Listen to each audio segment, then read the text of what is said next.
718 Boxster Spyder caught without covers. Based on these spy shots, it appears Porsche is getting very close to releasing the third installment of the Boxster Spyder, this time bearing the 718 moniker.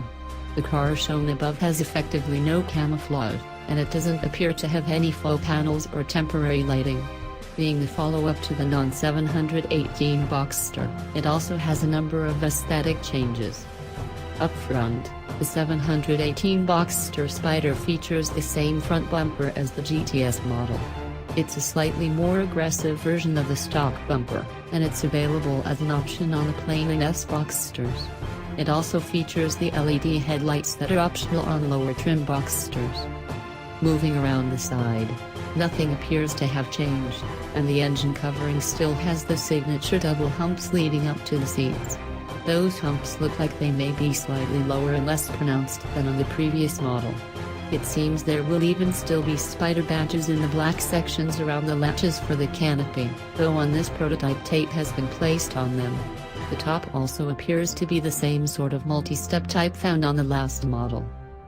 The biggest change is actually at the rear, specifically with the rear bumper.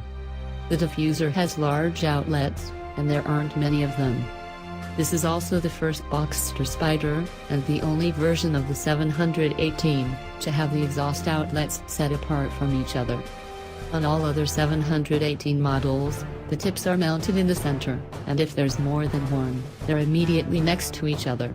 Also, being a 718 Boxster, this Spyder has the dark gray taillights that partially blend into the spoiler with the black slats.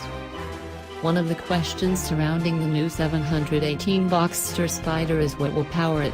The 718 line moved to turbocharged flat-4 engines, but that's no guarantee the Spyder will use one of those engines. The reason is that the last Spyder used a version of the 911 Carrera S naturally aspirated flat-6. That engine was also shared with the Cayman GT4, which made slightly more horsepower. That presents the possibility of the current Carrera S turbo flat-6. But because the upcoming 718 Cayman GT4 will stay naturally aspirated, and so likely will use an older 911 engine, it's possible the 718 Boxster Spyder will share the engine, perhaps with less horsepower.